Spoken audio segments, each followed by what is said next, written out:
Good day everyone! Hello guys! Kamusta kayo? Sana nasa maayos kayong kalagayan sa mga oras na to.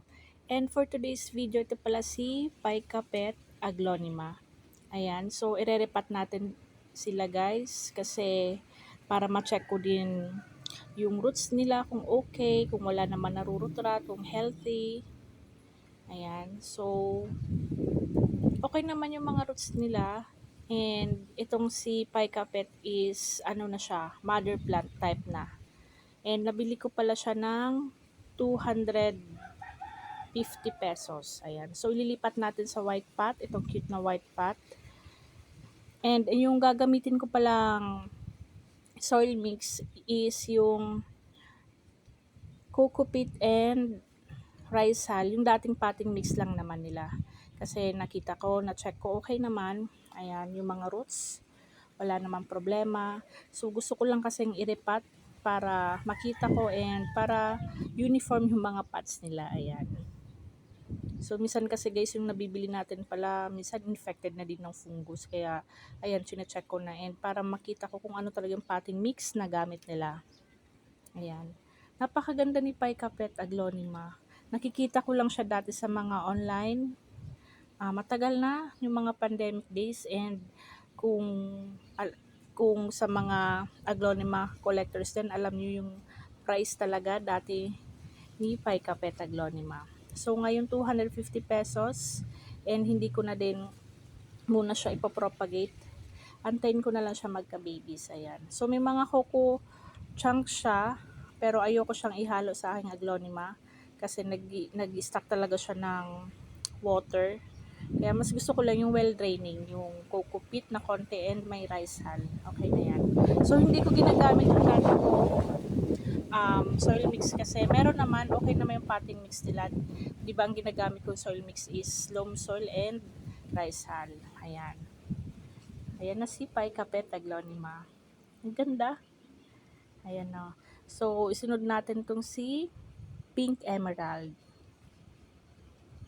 Ayan guys, So, si Pink Emerald, nabili ko siya ng 245 pesos. Ayan. So, ayan, check din natin yung roots kung okay. Ayan. Ayan, no. So, hindi kasya sapat. So, ayan, check ko na din yung mga roots niya. Ito okay naman. And ang haba na ng stem. Ayan, no. Pwede ko na sana siyang i-propagate pero ayoko muna siyang galawin. Gusto ko at least muna siyang ganyan. And ang cute-cute niya. Liit lang and pabilog yung leaf niya. 'Di ba? Ang cute. So, chine-check ko yung mga roots niya and yung mga nakasiksik pang choco, yung coco chunks, ayan. So, ayan, nakakatuwa lang talaga mag-repat. Minsan na nalilimot ko guys na nag-film pala ako dyan. Ayan, si Pink Emerald. Napakaganda guys, ang cute. So, sa mga online selling nakikita ko, mga 200, same price din, mga 250, yan, ganyan. Pero ano lang siya, single stem. Ay, not bad, okay na din yan. Si Pink Emerald. So, isunod natin ito si Pink Panama. Ayan, natutuwa ako dito kay Pink Panama kasi nabili ko siya ng 200 pesos.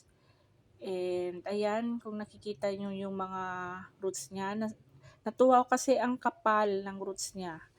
And ang healthy pa. Ayan, no. So, hindi na ako nalugi sa 200 pesos kasi pwede ko pa siyang maparami, mapropagate ko pa. Ayan, no. So, nagagandan ako sa mga Panama varieties katulad ni Red, ni Peach, Panama. Ayan, so napakaganda kasi ng foliage nila. Yung green yung pagilid and yung sa gitna. Ang ganda pati ng color nila, super vibrant. Ayan o. So, ikakat muna natin dito guys para ma-propagate natin. Ayan. See, tingnan nyo yung roots. And syempre, wag natin kakalimutan ng fungicide. Ayan, para iwas fungus kasi nasugatan natin yung mga aglonema. Ayan. Kaya, ang ganda talaga kapag na-propagate natin sila and naparami, ayan. Hindi na ako lugi sa 200 pesos. Tsaka, ang ganda-ganda kaya ni Panama. Pink Panama. Ayan o. And, paano na siya? Pa 5 leaves, may papa-unfurl na siyang sandahon. Ayan o. Tapos, dyan yung roots niya, meron na din yung mga node na pwedeng sumibol anytime kapag na-propagate na natin sila.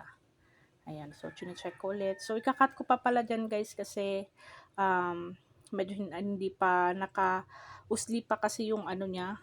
Kapag nilagyan ko pa ng lupa, gusto ko medyo nakalubog na yung stem ni Pink Panama. Ayan.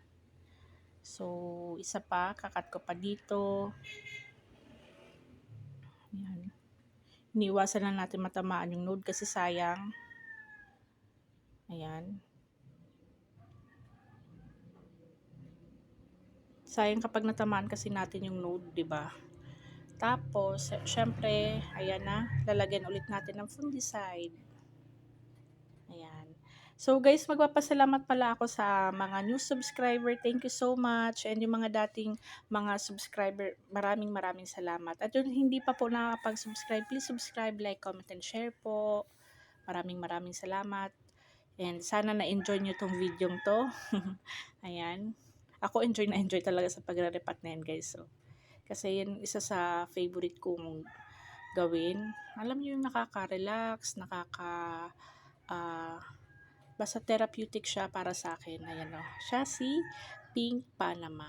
Ayan. So, ito, antay na lang natin. Siguro mga 2 months, baka may umusbong ng bagong plant dyan kay Pink Panama kasi alam niyo naman yung mga imported aglaonimas is medyo, kung slow grower na talaga ang aglonema is mas lalo itong ating mga imported aglonimas. Kaya kung mainipin kayo guys, huwag kayong mainip. Ganun talaga. So, ayan na. And ito na si Pink Panama. Ayan, tuwang-tuwa. Halos 3 yung na-propagate ko. And isunod natin tong si Lucky. Ayan. So, si Lucky, talagang lucky ako dyan guys kasi tingnan nyo napaka matured na ni Lucky. Ayan, tingnan nyo guys, oh. And may naputol pala, papasibol sana, oh. Kaso sa ilalim siya tumubo. Sayang. Pero try kong itanim ulit yan. So, si Lucky, ang ganda. So, nabili ko si Lucky ng 208 pesos. Tapos, meron na siyang isang baby. And ready for propagation na siya kasi ayan may mga flower na nga yan dyan guys, oh. Talagang mother plant na siya. Tapos ang mga roots niya napaka healthy naman. Ayan, oh. So chine-check ko ulit kung saan ko ikakat para maiwasan natin yung node kasi sayang nga. Ayan guys, so napaka healthy ng roots niya, ang laki.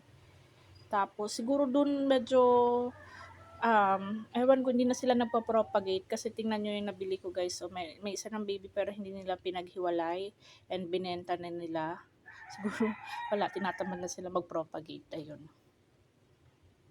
Pero sayang. Pero okay lang naman yun kasi hindi na rin ako lugi sa 208 pesos. Ayan, syempre, fungicide. Yung nasusugatan natin. Napakaganda ni Lucky.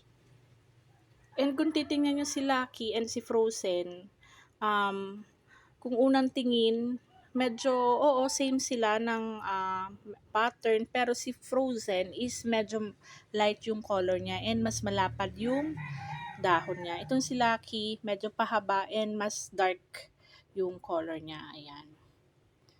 Ayan, no? So, antay na lang natin yung baby na magkaroon pa din ng suloy. Kasi may mga node akong nakita dyan. Ayan, no? So, ito si Lucky. So, ang gamit ko nga dyan guys, yung dating potting mix lang naman nila, rice hull and coco peat. So, itong mother plant na Lucky, dito ko sa medyo malaking pot nilagay. Kasi, mother type na siya. So, saktong-sakto siya dyan sa medyo malaking pot. Ayan. Napakaganda nila, oh. Saka, ang matured na ni Lucky. Merong mga node na dyan sa may stem niya. Ayan. Napakaganda. Sana guys, na-enjoy nyo itong video to. Ayan. Diba, nakakaano kapag nagre-repot and kapag may new collection. Ayan, oh. Ayan si Lucky.